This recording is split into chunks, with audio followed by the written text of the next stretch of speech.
කතාව ජනවාර්ගික අර්බුදය. ජනවාර්ගික අර්බුදය විසඳීම සඳහා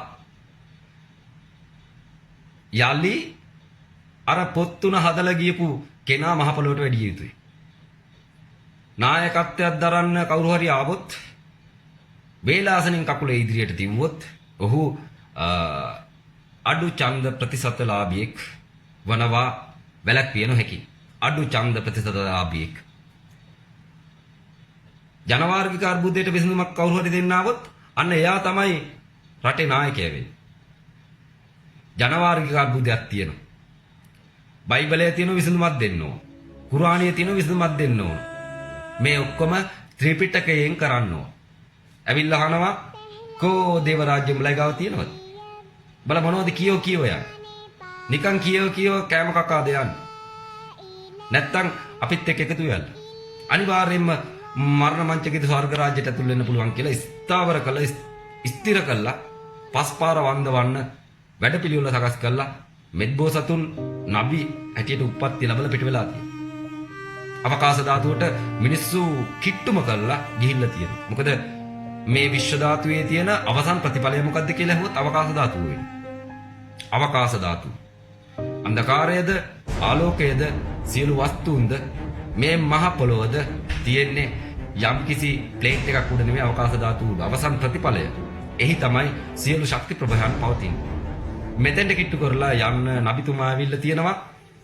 ඒ වගේම ජේසුස් ක්‍රිස්තුස් වහන්සේ ප්‍රේමය කියන කොටස පිරිනමල ගිහිල්ලා තියෙනවා. මේ දෙදෙනාම මෙත්බෝසතුන් වෙනවා. ජනවාර්ගික අර්බුදය සම්පූර්ණයෙන්ම ත්‍රිපිටකයේ උඩ නැගලා තියෙනවා. සියලු සංඝයා වහන්සේලා එකතු වෙලා ජනවාර්ගික අර්බුදයට විසඳුමක් දිය යුතු වෙනවා.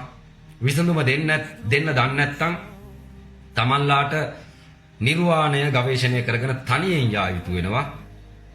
නිර්වාණය කියන දේ ලොකු දෙයක් නෙවෙයි, හරි සරලයි. ඒ සරලභාවය ලියන්න ගියන් පස්සේ තමයි ගෞතම බුදුරජාණන් වහන්සේට 84000 ධර්මස්කන්ධය ලියන්න වෙලා තියෙන්නේ. ලියලා දෙන්න. මනෝමය භාවයට ලියලා දෙන්න. මනෝමය භාවය තුලින් ස්වර්ග රාජ්‍යයට ඇතුල් වෙන්න බෑ. මනෝමය භාවය තියලා ඕන ඇතුල් වෙන්න. මන කියන දේ තියලා ඕන ඇතුල් වෙන්න. මතකය කියන දේ තියලා ඕන ඇතුල් වෙන්න.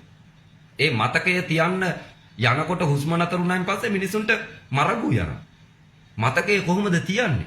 කොහෙන්ද තියන්නේ? කාටද බාර දෙන්නේ? දන්නේ නැහැ. ඒකින්ද ගු යනවා. නමදොර විවෘත වෙනවා. වචන අවසන් කරගන්න බැරුව මිනිසු පිට වෙනවා. ඔන්න ඔතෙන්ට ප්‍රතිඵලයක්. ඔන්න ඔතෙන්ට පිළිතුරක් දෙන්න පුළුවන් කෙනෙක් නායකයෙක් රටේ නායකයා විය යුතු වෙනවා. ජනතාව ඇස් අරගෙන බලාගෙන ඉන්නවා මේ ඉස්ලාම් කිතුණු කියන කට්ටිය කොහොමද දමනය කරන්නේ කියලා. ඒකට මෙත්බෝසතුන් යලි මහ පොළොවට වැඩම කළ යුතු වෙනවා. මේ පාර 180 කියන සරල සංකේතයත් සමග නිර්වාණ දොරටුවත් සමග මහ පොළොවට මෙත්බෝසතුන් වැඩම කරලා තියෙනවා. ඉන්න තැන ඉඳගෙන පේන පරාසය ටිකක් වෙලා බලාගෙන සිටීමෙන් ස්වර්ග රාජ්‍ය දෙවියන්ගේ දේව අඩවිය නිර්වාණ ධාතුව Tamanට දර්ශනය කර ගැනීමට හැකියාව තියෙනවා. නායකත්වයක් නෙවෙයි බලාපොරොත්තු වෙන්නේ, වාර්ගික අර්බුදය විසඳන්න කෙනෙකුයි රටේ ජනතාව බලාපොරොත්තු වෙන්නේ.